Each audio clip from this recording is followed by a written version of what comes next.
celebrate St. Patrick's Day with our favourite Irish chef, Clodagh. She's in the kitchen today, and you are marking the occasion with something very fantastic. I am. Well, first of all, we got this pint of Guinness. Yes. And you've marked it with our face. Yes. Well, not me personally, but... This is really clever. Look, there's you and a Guinness, me and a Guinness. I can't believe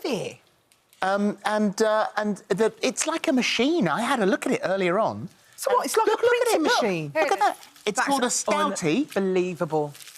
Which is a selfie on a pint. And so clever. How clever is that? I want one. So what, would you just go to the pub and then you can have your face printed on your Guinness? Yeah, I mean, thing? I don't know which pub you would go to get it. Nor do I. I suspect they should all have it. I suspect not everyone's got one of those, but we've got one here. I don't think I'd want to drink it. Cheers, guys. It was Guinness PR that sent it. Thank you. Thank they know you. it's buttered. Okay, showing that, lá Phillip Podrick. And I should be saying, what's the word? Slointha. Slointha. Slointha basically is cheers you didn't in cheers Irish. me. Oh, I'm sorry, darling. Good gracious. Oh, my God. I was learning our over first here. pint on St. Patrick's Day. Oh, I don't like Guinness. My God. Do you not? No, I love you. That's not up my street. But Are you kidding? Yeah, I'm not a Guinness person. Oh, my God. I think you'll get used to it. Keep drinking. Oh, OK. Because when I started when I was 5 years old, I didn't like it either. What are you making? I'm making a gorgeous Irish beef stew. This is what I make every year on St. Patrick's Day, and I just love it. It's gorgeous. It's got Guinness in it, or any other stout you could use as well. It's got chocolate in it. It's I will wholesome. explain. It's wholesome, and it also comes with potato dumplings on top. And it's so simple to make. So the first thing you do is brown off the beef.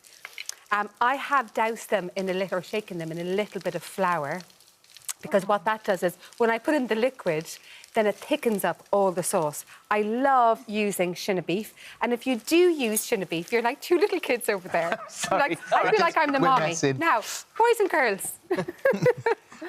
And getting ready.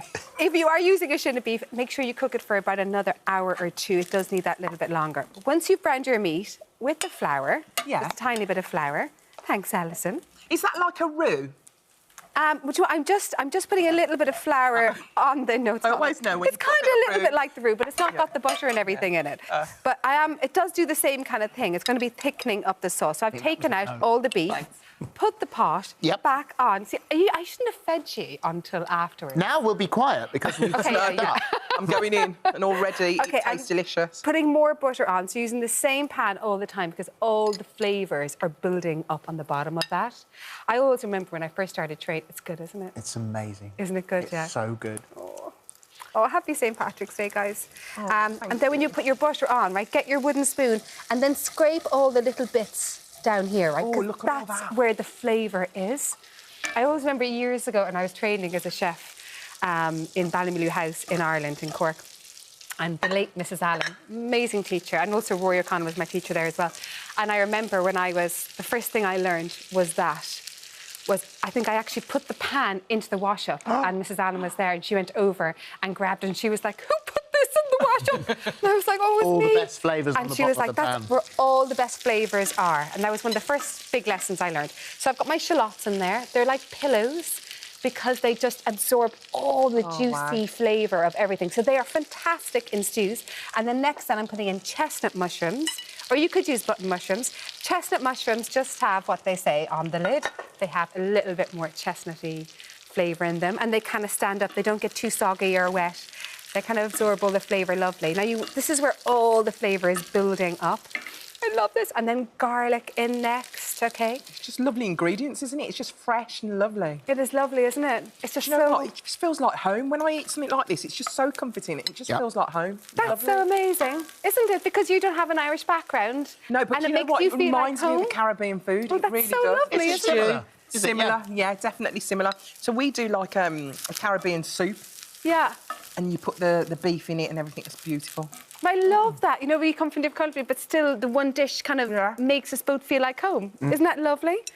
And then my liquids, I've got stout, which is Guinness, that you are going to start loving at one point.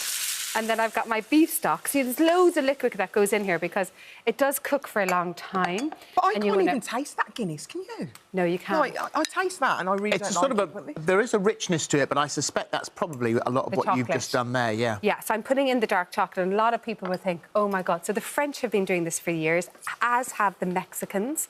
They add this dark chocolate into their stews or things like that, and what it does is it gives a silky texture to the liquid, and then it gives this wonderful smokiness. What the Guinness brings is there's an ingredient, I can't think of it right now, somebody will probably tweet it or whatever, in the Guinness that helps actually kind of render down the beef a little bit, and it makes it much more, what's the word, much more tender. Right. Kind of like what buttermilk does to chicken. OK. But the flavours that the Guinness brings is amazing because it's like that caramelly coffee flavour again. Now, I cover this up. Every time I cook on St. Patrick's Day, I genuinely, I get into kind of my own world. I mean, that's all the time, really, isn't it? I honestly feel like I'm just in my own kitchen at home. I love these. I love that feeling. Yeah. I mean, into the oven for an hour. I know you're in your own little world, and essentially we're round at yours in your kitchen, but you do have 3 minutes, and you've got a dessert to make. Well, the dessert is already made. Right. I'm cool as... So basically, that goes into the oven for an hour and a half, and that's done. Yeah. And then we've got potato dumplings that are really, really simple. So I've got mashed potato, butter, and then flour, and you just mash that together very, very simply, and then you make them into... I was about to show everybody, this is like our beauty dish. The beauty dish over here. We've eaten it. Well, no, it is. I'll take that out, because then it looks really... Hang on, Push it around a bit. Yeah, There you go. There you are. Look, Exactly. Hold on. So basically, the dumpling... It's been massacred. Now, that is a really good selling point. So back to the dumplings. How you make them is so simple. It's butter, it's mashed potato and flour, and you keep just mashing it all together until you get like a dough formed, OK? And then when you get all the dough formed, you basically... It's so easy, shape it into something like this, and then you've got your stew. You pop them on top, so you get soggy bottoms that absorb all the juice in the stew, crispy on top. I prefer this so much to an ordinary dumpling. Yeah. Do you? Yeah, Absolutely. That's I'd much rather have a potato dumpling than an ordinary dumpling. and then it goes back into the oven for half an hour. OK, but we couldn't have St. Patrick's Day without... Drum roll, please. Oh, it's already made. I love it. The Guinness Cake. The Guinness Cake has been... Well done, James. Well done. That came out of nowhere. Do it again. That's how fast they can find There stuff. it is. So the Guinness Cake is one of the most loved recipes on the whole of the IT or This Morning app. I've made it quite a few times in the show, so we couldn't be making it again. But if you need the recipe, it's up on This Morning app. In here is buttermilk, the Guinness. Now, what do you think of the Guinness in that cake?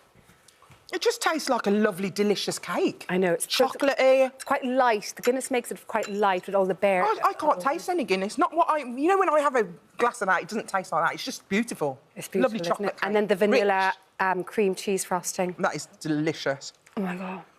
I'm going to get murdered now for doing that. How are you? It's your cake. But I Do don't what you care. like. It's your cake. The whole thing is yours. I really don't care.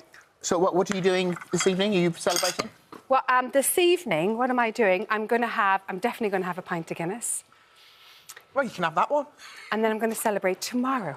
Marvellous. Clodagh, thank you so much. That was delicious. Absolutely stunning. Well, thanks to every Irish person out there, anybody who's got some connection to Ireland. What a special day. Cheers. Thank you, guys. Cheers. Thank you, darling. Thank you. I've had a lovely Oh, day. here, cheers. Sorry. For details of today's recipe and more delicious ideas from our chefs, download the free This Morning app.